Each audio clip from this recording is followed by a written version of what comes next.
Get down now! I am not resisting. What did you do? Send backup. Suspect secured.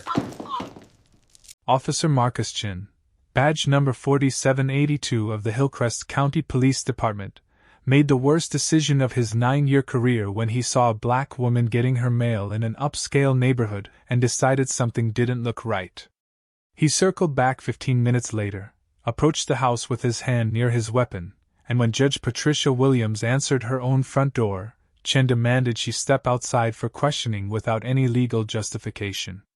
When Patricia, a retired Superior Court judge with 18 years on the bench, calmly refused and cited her Fourth Amendment rights, Chen forced his way into the doorway and deployed his taser, sending 50,000 volts through Patricia's body while she stood in her own entryway.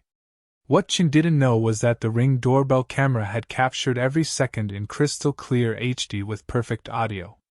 That this footage would go viral within 36 hours and that his moment of racial bias would lead to a $7.2 million lawsuit that would bankrupt not just him, but his entire family. Before we go further, what city or country are you watching from? Drop it in the comments. We love seeing where you're tuning in from.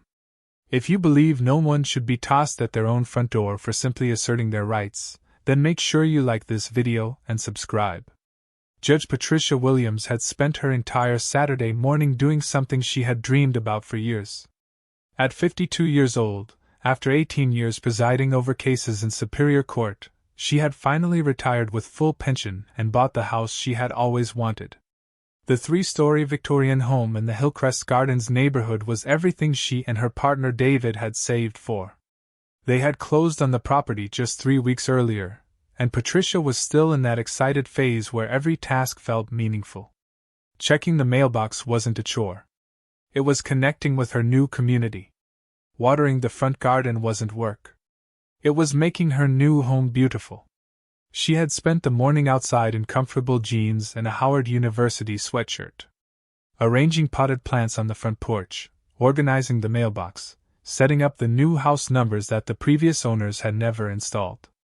The October sun was crisp and cool, and Patricia worked steadily, occasionally waving at neighbors she was just beginning to meet. A white couple next door had introduced themselves the previous weekend. An Asian family across the street had brought over a homemade pie as a welcome gift. The neighborhood felt safe, quiet, exactly what Patricia and David had wanted for this next chapter of their lives. Her judicial career had been demanding, sometimes contentious, always stressful.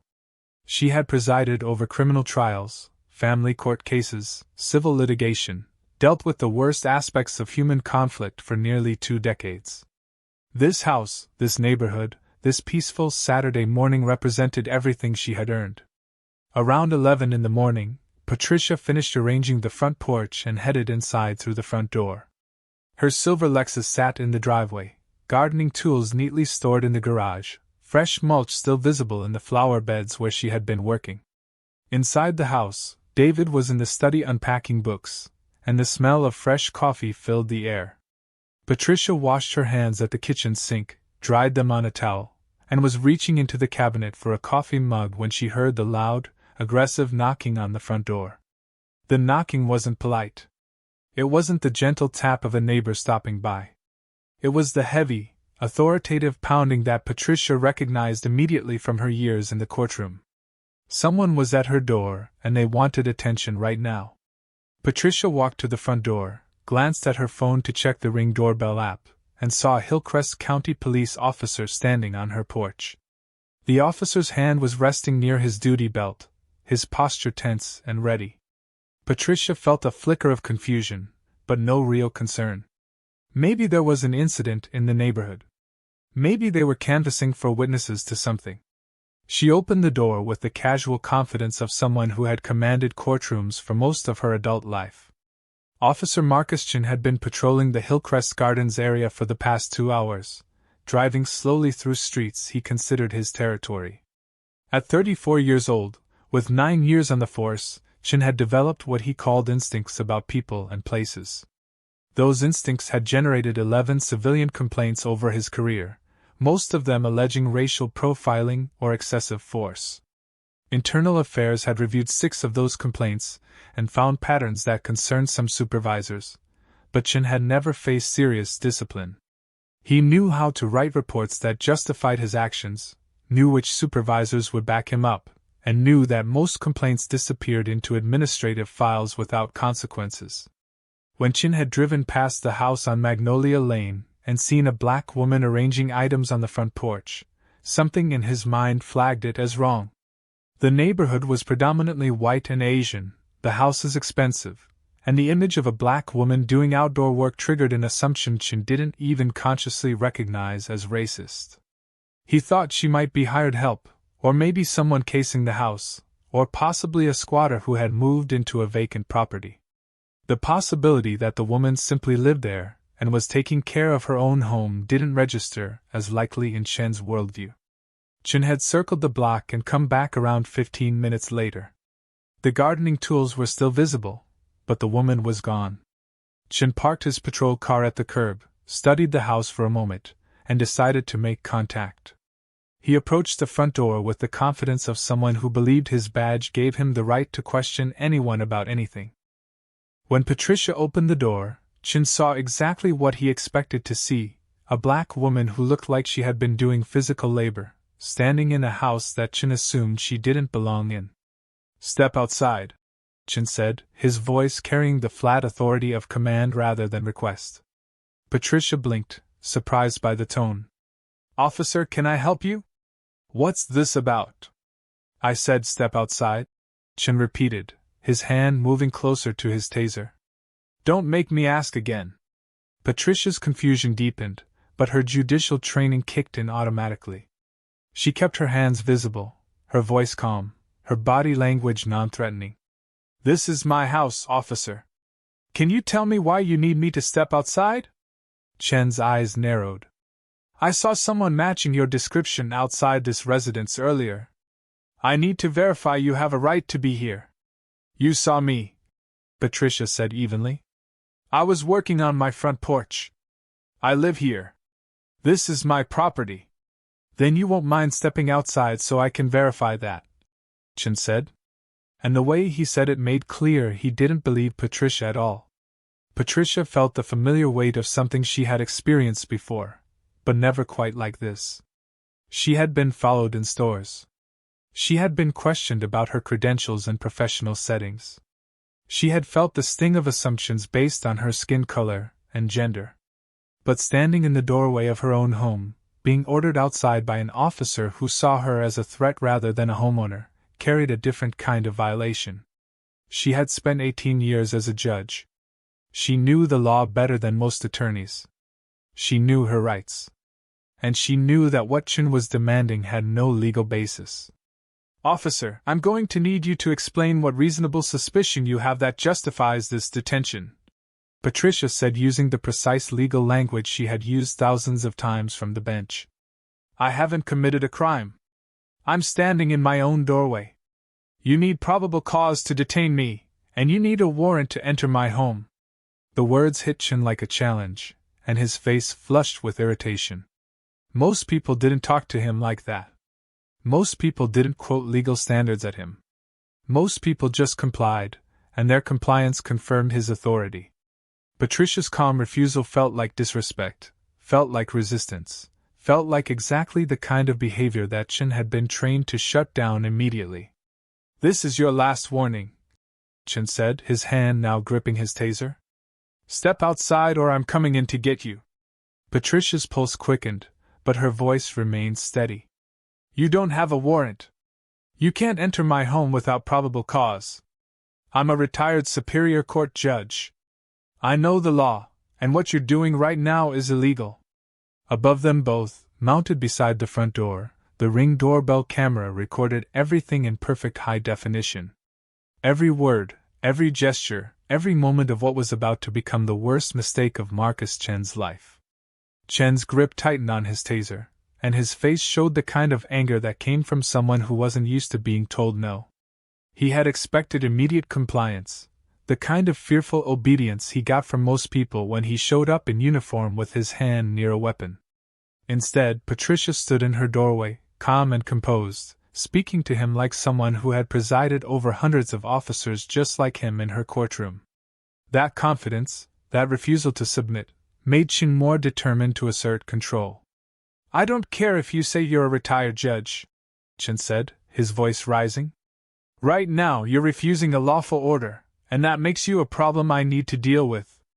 Patricia kept her hands visible at her sides, making sure Chin could see she wasn't reaching for anything. Officer, there's no lawful order here. You saw me working on my own porch at my own house. You have no call for service, no complaint, no probable cause. I'm asking you one more time to leave my property. From inside the house, David appeared in the hallway behind Patricia. He had heard the raised voices and came to see what was happening. When he saw the police officer at their door with his hand on a weapon, his stomach dropped. Patricia, what's going on? He asked, his voice tight with worry. Chen's attention snapped to David. Sir, is this your residence? David moved closer to Patricia, standing beside her in the doorway. Yes, this is our house. We just moved in 3 weeks ago. What's the problem? I need to verify that, Chen said. I need both of you to step outside so I can confirm you live here. David looked at Patricia, confused and scared. Patricia put a gentle hand on his shoulder. We don't have to step outside, David. This officer has no legal reason to detain us. She looked back at Chin. Officer, my partner and I are happy to show you our identification, our mortgage papers, our deed, anything you need to verify ownership, but we're going to do that from inside our own home because you have no authority to make us come outside. Chin felt his control of the situation slipping away, and that feeling made him angrier. He had pulled this same routine dozens of times before, demanding compliance and getting it, because most people were too afraid or too uninformed to push back. But Patricia knew the law better than Chin did. Much better. And that knowledge was protecting her in ways that infuriated the officer standing on her porch. You've got 3 seconds to step outside, Chin said, pulling his taser from its holster and holding it at his side. 3, 2. David gasped, grabbing Patricia's arm. Just do what he says, please. Patricia didn't move. She kept her eyes on Chin, her voice steady, despite the weapon now visible in the officer's hand. I'm not stepping outside. You're threatening me with a weapon on my own property without cause. Everything you're doing right now is illegal, and you need to leave. Chin took a step forward, closing the distance between himself and the doorway. 1. When Patricia still didn't move, Chin made his decision. He stepped into the doorway, pushing past the threshold into the house. Patricia instinctively moved backward to avoid physical contact, her hands still visible and open. You're entering my home without a warrant, Patricia said clearly, making sure her words would be heard on any recording. I do not give you permission to enter. You're under arrest for obstruction, Chen announced, reaching for Patricia's arm. Patricia pulled back, not aggressively, but defensively, keeping space between herself and the officer. I'm not resisting. I'm not threatening you. I'm standing in my own home. David screamed as Chen raised the taser and pointed it directly at Patricia's chest. Get on the ground now. I'm not getting on the ground in my own house, Patricia said, her voice firm, but not hostile. I haven't committed a crime. Chen didn't hesitate. He pulled the trigger and the taser fired with a sharp crack that echoed through the entryway. The 2 metal probes shot out, trailing thin wires and embedded themselves in Patricia's chest. 50,000 volts of electricity surged through her body, and every muscle locked up in painful spasm. Patricia collapsed backward onto the hardwood floor of her own home, her body convulsing as the current continued to flow. David's screams filled the house as he dropped to his knees beside her, trying to help, but not knowing what to do.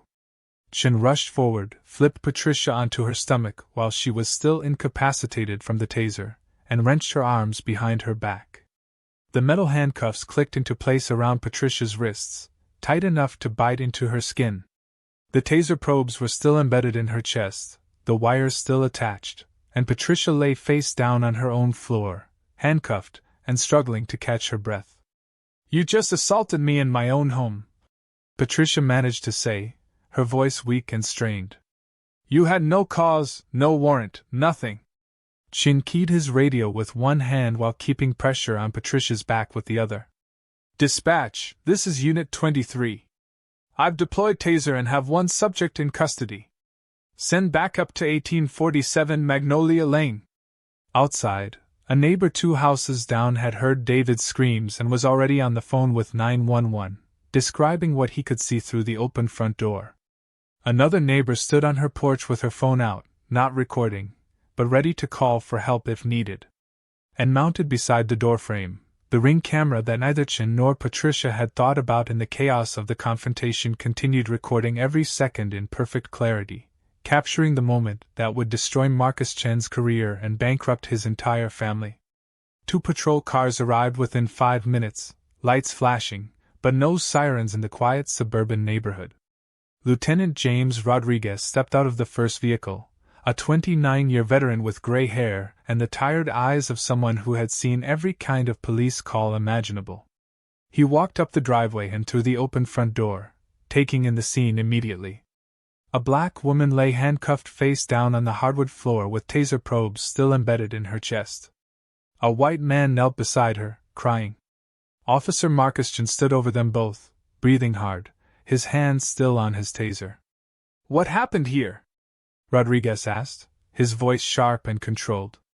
Chen straightened up, trying to regain his composure. "Suspicious person call, Lieutenant. Subject refused lawful orders. Became aggressive when I tried to make contact. Had to deploy taser to gain compliance." Rodriguez looked around the entryway at the judicial awards and certificates already hung on the walls. The mail on the side table addressed to this house. The family photos lined up on the mantel. Suspicious person. This is clearly a residence. Did you verify who lives here before you engaged? Subject matched the description of someone I observed earlier acting suspiciously in the area, Chin said, and even as the words left his mouth, he knew how thin they sounded. Rodriguez turned to David, who was still kneeling beside Patricia. "Sir, what's your name?" "David Williams," he said through tears. "This is my partner, Patricia. We live here. We own this house. She was working on the front porch, and this officer came to our door and attacked her for no reason." Rodriguez knelt down beside Patricia, his expression hardening as he examined the taser probes still in her chest. "Ma'am, I'm going to have the medics remove these and check you out. Can you tell me what happened from your perspective?" Patricia's voice was strained but clear. "I was working on my front porch at my own house this morning. I came inside about 15 minutes before Officer Chen knocked on my door. He demanded I step outside without telling me why. When I asked for legal justification, he threatened me. When I refused to leave my own doorway, he forced entry into my home and tossed me." Rodriguez stood up slowly and looked at Chin with an expression that made clear he knew something was very wrong with his story. "Officer Chen, did you have a warrant?" "No, sir, but I had probable cause based on suspicious activity." "What suspicious activity? Be specific." Chen hesitated. And in that hesitation, Rodriguez saw the truth. There was no suspicious activity. There was only assumption and bias and an officer who had made a catastrophically bad decision. He pulled out his radio and called for paramedics, then turned back to Patricia. "Ma'am, I need to see identification and proof you live at this residence." David jumped up and ran to the study, returning with Patricia's wallet and a folder of documents. Rodriguez examined the driver's license, which showed this exact address. He looked through the mortgage papers, the deed, the utility bills, all in the names Patricia Williams and David Williams. Everything was legitimate and current. He looked at Chen and his voice dropped to something cold and dangerous. "Officer Chen, this woman owns this house. Why did you tase her?" Before Chen could answer, Rodriguez asked Patricia the question that would change everything. "Ma'am, what's your occupation?" Patricia looked up from the floor, her face still showing the pain from the taser strike. "I'm retired judiciary. Superior Court Judge, 18 years on the bench, Judicial District 7. The room went completely silent. Rodriguez's face lost all color. The 2 backup officers who had entered behind him froze in place. Chen's mouth opened, but no sound came out. "You're telling me you're a former judge?" Rodriguez asked quietly. "Retired 4 years ago," Patricia said, her voice gaining strength now. "I know use of force policy. I know what constitutes illegal entry. I know what excessive force looks like, and I know every second of this is recorded on my Ring doorbell camera." Everyone's eyes moved to the small device mounted beside the front door, its tiny light still blinking. Rodriguez closed his eyes briefly, and when he opened them, he looked at Chen with something close to disgust. "You tossed a retired Superior Court judge in her own home, and it's all on video," Patricia continued, her voice cold and precise. "Officer Chen had no call for service, no complaint, no probable cause. He saw me working on my porch, made an assumption based on my race, came back after I went inside, demanded I exit my home without justification, and when I asserted my Fourth Amendment rights, he forced entry and used a weapon on me. Everything from the moment he knocked is recorded in high definition with clear audio." David pulled out his phone and opened the Ring app, turning the screen toward Rodriguez. The footage showed everything. Chen's aggressive approach, his demands, his threats, Patricia's calm responses, the illegal entry, the taser deployment, all of it captured perfectly. Rodriguez immediately pulled Chen aside and spoke in a harsh whisper that Patricia could still hear. "Don't say another word. I'm calling the chief right now, and you need to understand your career just ended." Patricia looked up at Chen from her position on the floor, still handcuffed, taser probes still in her chest. When she spoke, her voice carried the weight of 18 years presiding from the bench. "I spent nearly 2 decades administering justice in this community with honor. I know exactly what you did wrong. I know exactly what laws you violated, and I know exactly what happens next. You're done, Officer Chen. And when I'm finished, you won't just lose your badge. You'll lose everything." By Wednesday morning, the Ring doorbell footage had been viewed 12 million times. Patricia had released it publicly Tuesday afternoon after consulting with her attorney, and the video spread across social media like wildfire. News outlets picked it up within hours. National networks ran segments showing the clear footage of Officer Marcus Chen tossing a retired Superior Court judge in her own doorway. The public outrage was immediate and massive. Marcus Chen was suspended without pay by Wednesday at 8 o'clock in the morning. The police chief held a press conference at 10 o'clock, apologizing to Judge Williams and promising a full investigation, but the damage was already done. The footage was everywhere, and no amount of damage control could change what millions of people had watched with their own eyes. Patricia filed her federal lawsuit on Thursday morning. Her attorney laid out the charges with surgical precision. Illegal entry without a warrant, excessive force without justification, battery, assault, violation of civil rights under color of law, intentional infliction of emotional distress. The lawsuit named Officer Marcus Chen personally and demanded $7.2 million in damages. Because Chen was named as an individual defendant, his personal assets were now at risk. The internal affairs investigation took 4 weeks and found what everyone already knew. Chen had no legal basis for the stop. No call for service existed. No complaint had been filed. No suspicious activity had been reported. Chen had seen a black woman working on her porch in an upscale neighborhood and made an assumption based entirely on race. The investigation also uncovered Chen's history of complaints, 11 total over 9 years, with 9 of them involving minorities. 6 included allegations of excessive force. The pattern was undeniable and damning. The police department settled their portion of the lawsuit for $4.5 million 7 months later, but Patricia's attorney pursued Chen personally for the remaining $2.7 million. And that's where the real destruction began. Chen had roughly $290,000 in total assets. His house had about $160,000 in equity. He had $75,000 in retirement savings. He had $55,000 in other accounts and investments. It wasn't nearly enough to cover the judgment against him. Chen tried to file for bankruptcy, but the court blocked it. judgments from intentional torts like assault and civil rights violations often cannot be discharged in bankruptcy. The court ordered the seizure of his assets. His house was sold. His retirement accounts were emptied. His savings were taken. And because he was married, his wife's jointly held assets were also attached to satisfy the judgment. Lisa Chin had been married to Marcus for 12 years. She lost her home, her financial security, and her future in a matter of months. The college fund they had saved for their 2 children was seized. Her car was repossessed because the loan was in both their names. By month 9, she filed for divorce and took what little remained. The kids, aged 11 and 8, were humiliated at school when classmates' parents showed them the viral video of their father tossing an innocent woman. They barely spoke to him anymore. The criminal charges came next. The district attorney filed state charges for assault, battery, and illegal entry. Chin was convicted on all counts after a 4-day trial where the ring footage played on loop for the jury. He was sentenced to 20 months in county jail and 3 years probation. He served 16 months and was released as a convicted felon who could never work in law enforcement again.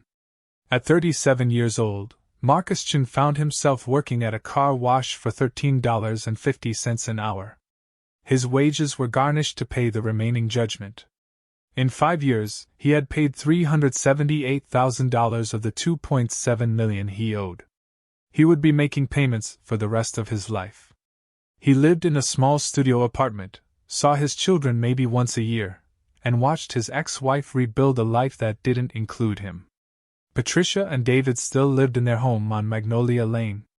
Patricia became an advocate for police reform and body camera accountability.